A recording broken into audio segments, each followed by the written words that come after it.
Metro on WDET. I'm Robyn Vincent. We begin with one of the most expensive Senate races in the country. It's right here in Michigan.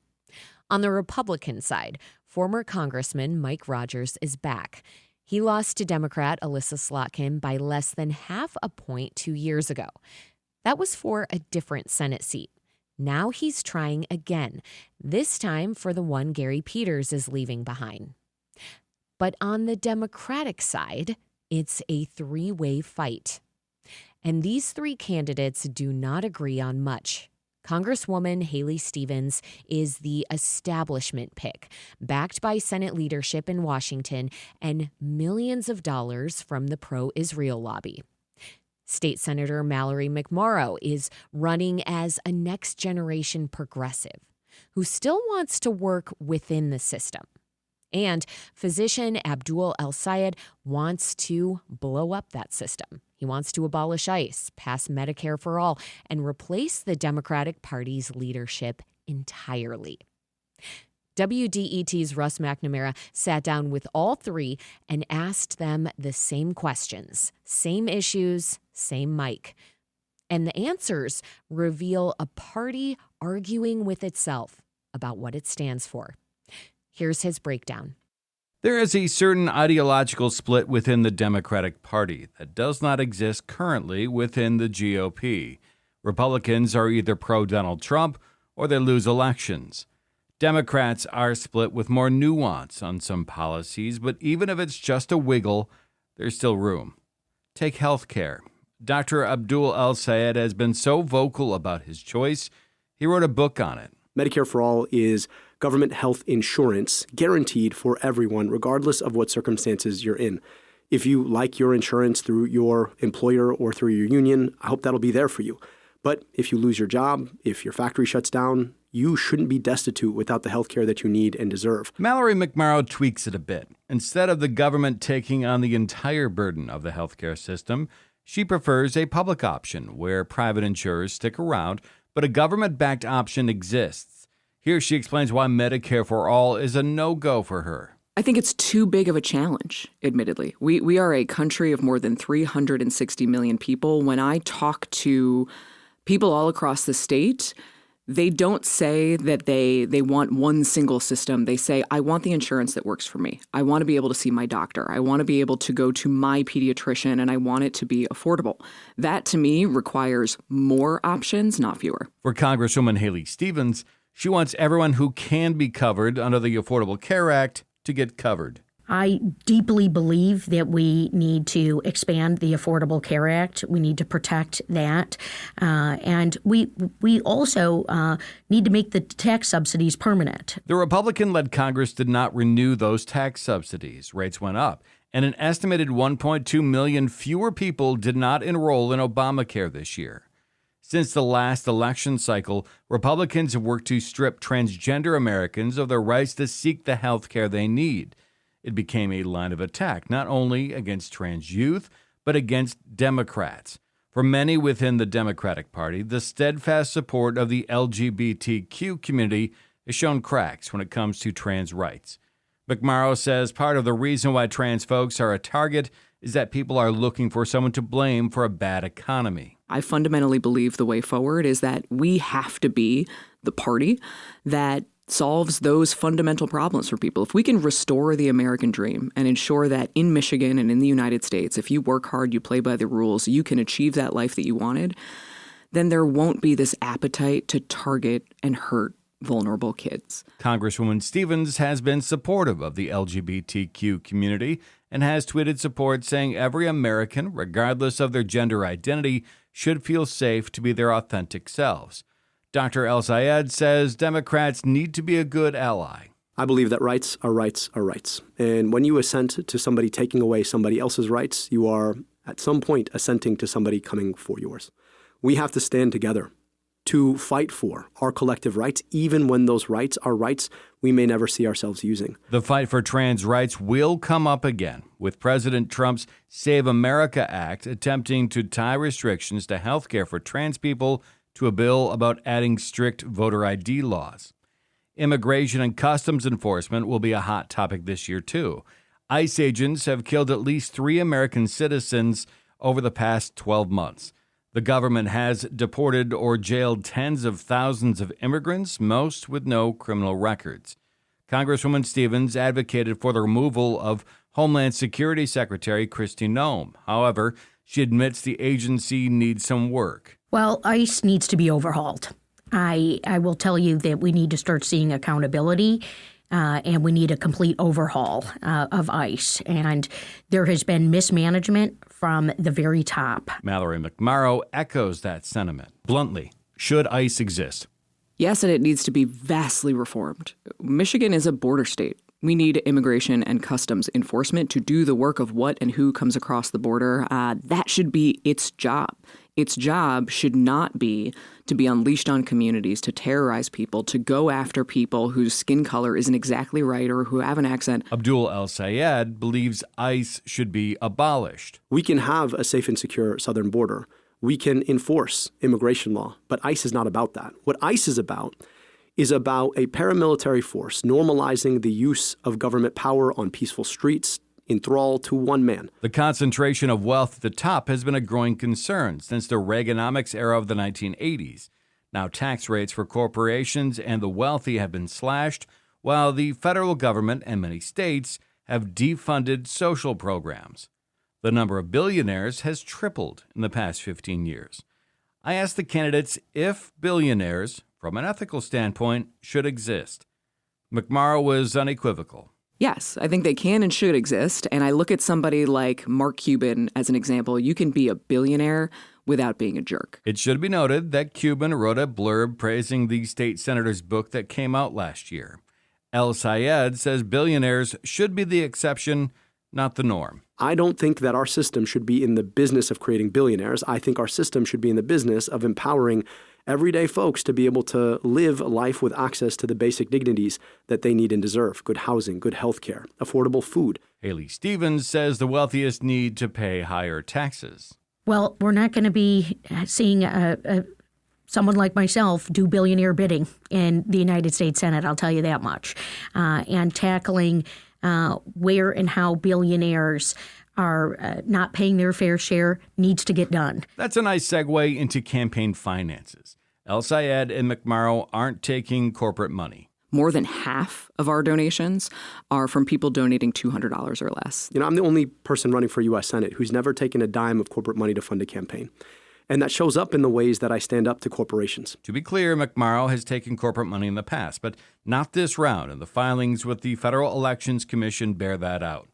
Congresswoman Stevens says she will use all avenues to raise campaign cash. Well, look, I'm running my campaign in a grassroots way with individual donors who participate in the democratic process in the way that our country allows. Some of that money is coming from AIPAC, the American Israel Public Affairs Committee.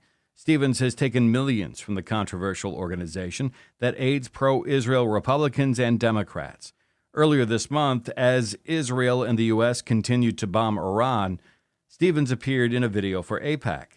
As for Israel's war in Gaza after the October 7 Hamas terror attacks in 2023, we need people in Gaza, Palestinian people, to have dignity and peace, just as we need people in Israel to do so. Mallory McMorrow was initially reluctant to criticize Israel's attacks, but this fall, when asked if the tens of thousands of dead Palestinians was tantamount to genocide, McMorrow said yes, even if she doesn't seem comfortable using the term.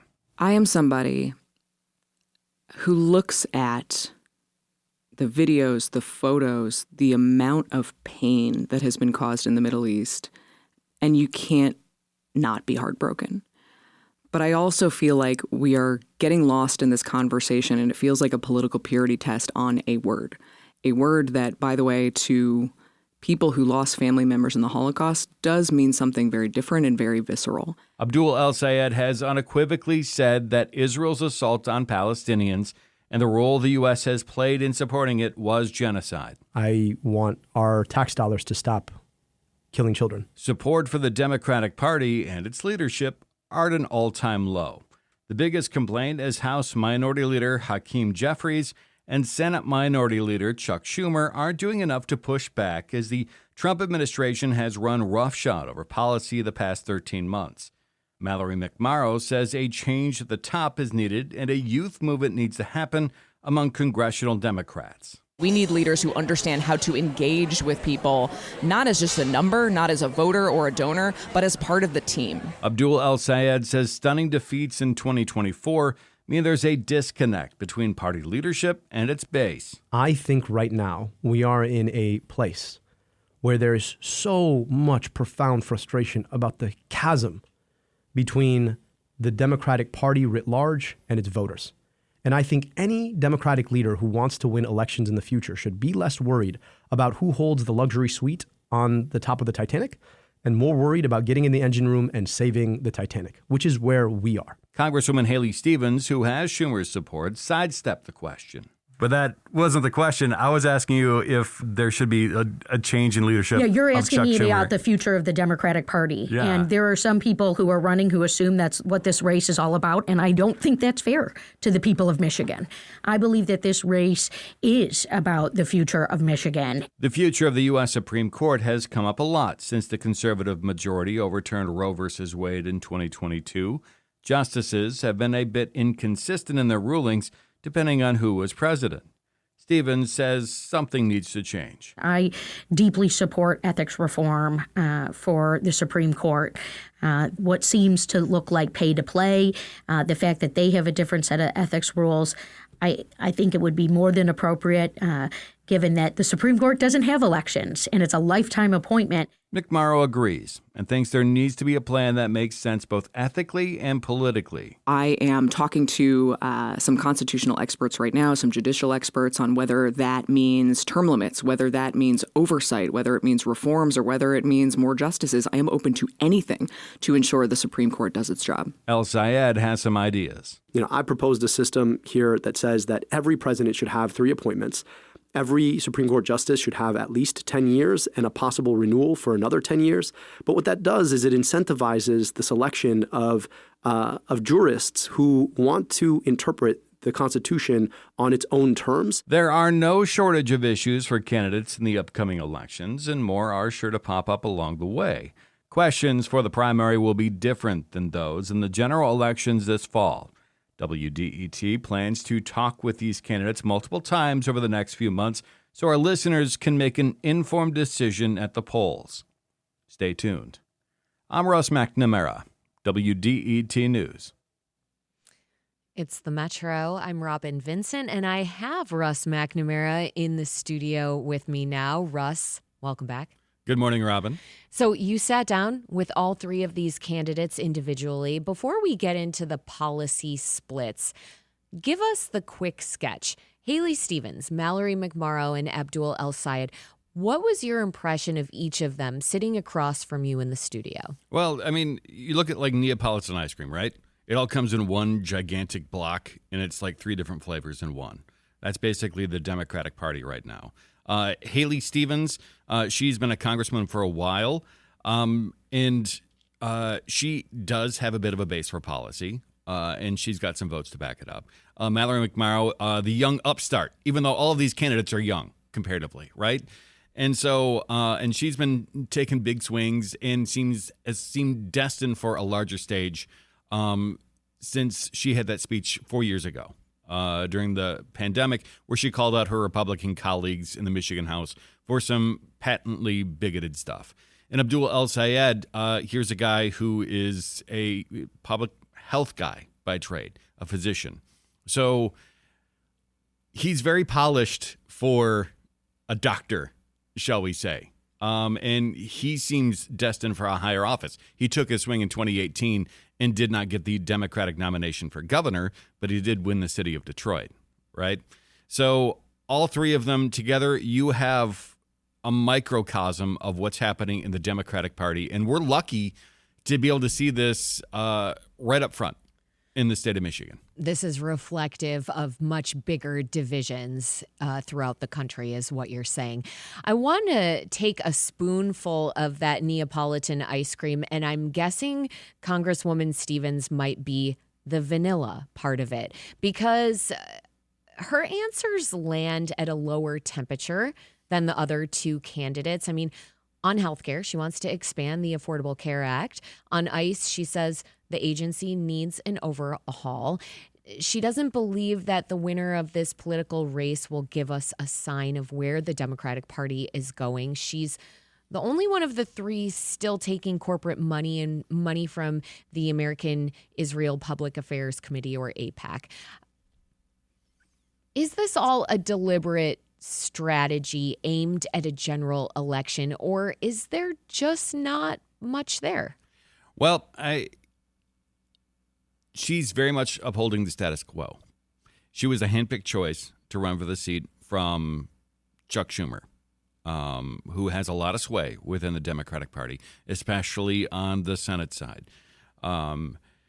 So I don't know, but I mean, like, if she's not upholding the status quo, if she doesn't really want to rock the boat at all, because not rocking the boat has been the modus operandi of the Democratic Party seemingly throughout the Trump era. So I don't think she's willing to take a big swing, because taking a big swing is what McMorrow and El-Sayed are trying for. Some of those swings are bigger than others, but I think Stevens doesn't feel like she needs to swing for the fences, because that's not what the Democratic Party is doing right now. And that's not why she's being put in this position by Democratic leadership to run for this seat.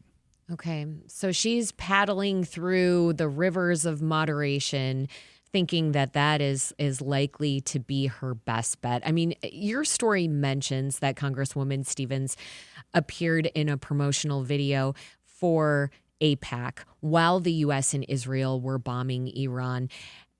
That organization is her all-time top financial contributor. That's according to Open Secrets. Perhaps she is not necessarily paddling through the waters of moderation when we think about this, though. I mean, excuse me, in a Michigan Democratic primary in a state where Dearborn exists, where the Arab American community turned out in force in 2024, where the war in Gaza is deeply personal for a lot of voters. How does this all play out? Well, if you look at the Democratic Party from a national scale, they completely ignored how things were when it came to the war in Gaza. Kamala Harris was unable to say or how she would change from Joe Biden's policy on Israel's war in Gaza. The United States has continued funding in that regard. So that's where Stevens is coming from. That's the baseline for Stevens. There's been no public accountability from the Democratic Party. They did their own autopsy of what went wrong in 2024 that led to historical losses, and they will not release it to the public. Some of the stuff that has been leaked from that, however, has shown that the stance of normal Americans were more affected by what was happening in Gaza than the average voter. So she's continuing with that line. She has taken the money. She says she will use every avenue that she can to raise money and take money from this. And it's clear she doesn't have a problem with it. And it's enough that she has set that baseline that the other two candidates in the primary are taking a different tact. Well, with all that said, though, Russ, Michigan is purple. This is not a reliably red or blue state. And Michiganders are accustomed to electing people who are more moderate, who are middle ground, like Senators Gary Peters and Debbie Stabenow. Stevens has been in Congress for a bit now, winning multiple terms. What do you think makes her popular among her constituents? I really couldn't tell you. 2018 was a big year for women in the state of Michigan, right? That's also when at the state level, Michiganders elected Gretchen Whitmer, Jocelyn Benson, and Dana Nessel. So she swept in that, and it was an upset from the outstart in that. And then Stevens, in a year where reproductive freedoms were on the line, this is post the overturn of Roe versus Wade. She was able to win a primary against Andy Levin. a longtime Michigander because the number of seats in the state contracted.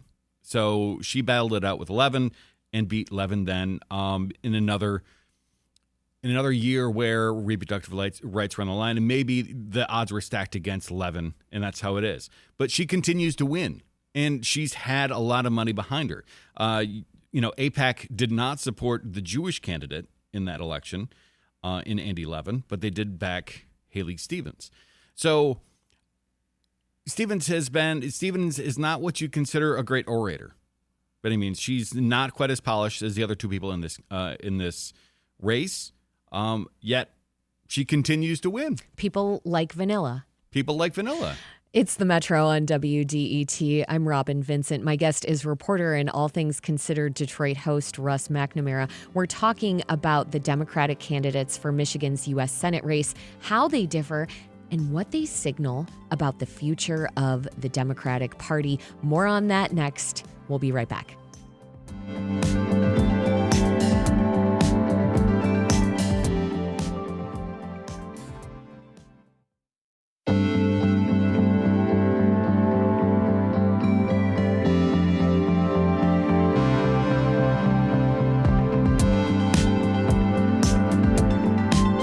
It's the Metro on WDET. I'm Robyn Vincent. My guest is reporter and All Things Considered Detroit host Russ McNamara. We're talking about the Democratic candidates for Michigan's U.S. Senate race, how they differ, and what they signal about where the Democratic Party is going.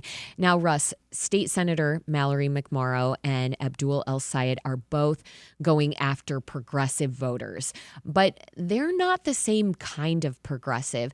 Could you quickly explain their greatest differences? Yeah, a lot of it comes with health care. Mallory McMorrow prefers a public option. Abdul El-Sayed literally wrote a book about Medicare for all. That's a big one. The war in Gaza, it's not a huge gap, but McMorrow definitely has changed her tune on the war in Gaza, kind of begrudgingly calling it a genocide. When asked about it this fall, that kind of changed her stance a little bit. Even then, she's kind of couched it, but won't outright retract how she feels about it. She's not taking AIPAC money. There was reports that she had kind of been in touch with AIPAC, that kind of stuff. There have been whispers.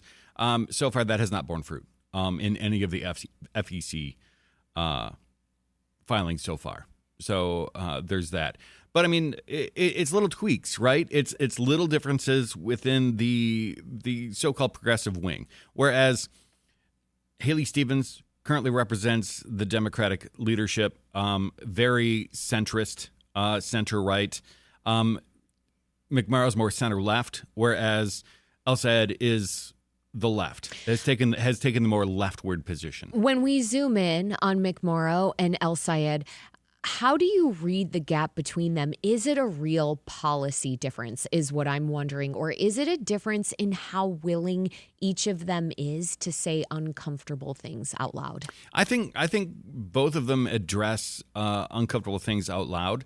I truly believe when Mallory McMorrow says that she does not want to abolish ICE, because we know that there were repercussions following the murder of George Floyd in Minnesota, that people saying, defund the police, Democrats had an issue with that. So saying abolish ICE now is another litmus test. And some people are afraid of language like that. So McMorrow saying that she wants, deep reforms within ICE, whereas Abdul El-Sayed says get rid of it altogether. We don't need it. It's only been around for 25 years. So it's like, it's not a ton. And to be fair, Stevens wants deep reforms to ICE as well. So none of these are like wholesale, outright opposite direction changes. They're just like little tweaks of the same policy within the leftward side of the Democratic Party. Mallory McMorrow says she's not taking corporate money this time, but she has in previous races. Abdul El-Sayed has never taken corporate money in any campaign, going back to his run for governor in 2018. When we talk about differences, in a primary, Russ, where voters may pay attention to where the money comes from, does McMorrow's history create a credibility problem? I don't know how much because, things are different on the state Senate scale. Honestly, everybody takes money from DTE Energy, that kind of stuff. So there is not as much. It's not as noticeable. Now, I think it is a bit different on the federal scale where you need more money to run for U.S. Senate, right? So McMorrow's done a pretty good job of having a grassroots campaign. She's gotten a lot of small donations. In that regard, she went viral a couple of years ago with that speech I mentioned, and I think that raised her profile nationwide. Although a recent poll showed that her name recognition within the state of Michigan is lower than that of El-Sayed and Haley Stevens. So that's interesting to point out. However, I do think that you can't really get after McMorrow in this regard. But I do think that a part of the reason why that she isn't taking corporate money is because El-Sayed has been very vocal throughout his entire political career that, this is what happens when you have like a very left person running for office, is that everything kind of gets shifted leftward. So you think that Abdul El-Sayed is setting the pace essentially for McMorrow in terms of what she's willing to do when it comes to big money donations? Yeah, I do. And I think that's the case, but I think that's the case in a lot of races where you see how someone is, more on the left scale. We saw that in Illinois last night, where Kat Abu-Ghazala was definitely running as a lefty in that one, and it shifted the entire race left. Okay. So, we see that all the time. I don't think it's particularly different in this regard. Sure. This is what happens in primaries, essentially. Right. Now, back to Haley Stevens for just a moment. Even though she takes a lot of corporate AIPAC money, she recently received an A grade from End Citizens United on its anti-corruption scorecard. Does that mean that when it comes to campaign finance reform, there's actually less daylight between the candidates than there may seem? I think they all on the Democratic side can see that money in politics is particularly bad. Recently, there was a study showing that before Citizens United, donations by billionaires made up around 1% of all donations. Now it's over 20%. So the amount of sway that incredibly wealthy people have is grown over the last 15 years. Whether there's actual will to change that remains to be seen. However, Stevens did say that she would use all avenues. So she was like, I will take all this money. And I talked with Shri Tanadar, Congressman Shri Tanadar last week about much of the same thing, saying, I will take all this money if you're willing to give it to me. But Stevens says that she will not do billionaire bidding as well. So, that's for the voter to decide whether or not they think that particular candidate is. Russ, for listeners who want to know where the numbers stand, an Emerson College poll from January had State Senator McMorrow at 22%, Congresswoman Stevens at 17%, and Abdul El-Sayed at 16%.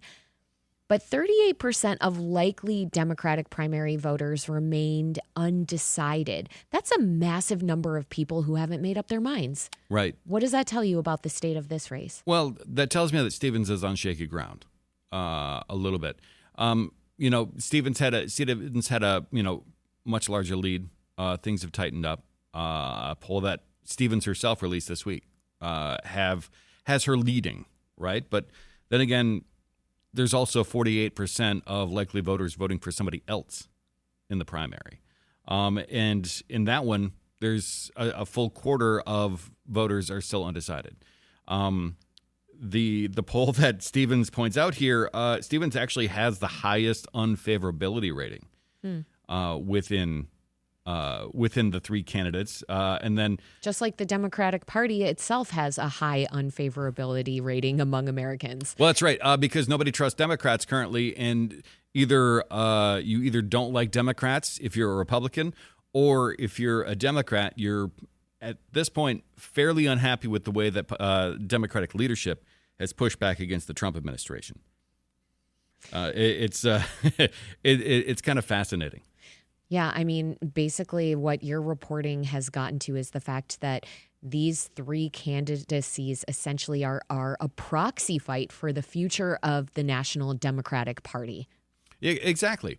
And Stevens, because I asked her about it directly, and she didn't want to talk about it.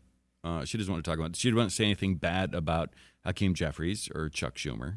She says it's pretty, for that in that regard. Mallory McMorrow took aim right away when she announced calling out Chuck Schumer.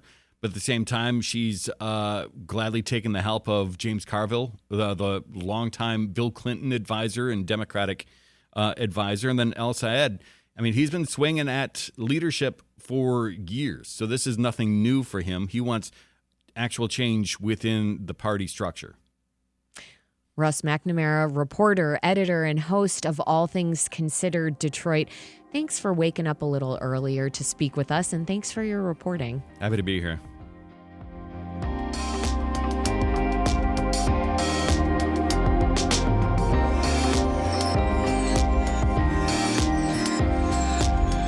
It's the Metro on WDET. I'm Robyn Vincent. Up next, DTE Energy has been criticized for its outages and for increasing its energy rates. Now a group in Ann Arbor is saying that it wants to own the electricity it uses instead of the public corporation. We'll learn more about that next here on the Metro. Stay with us.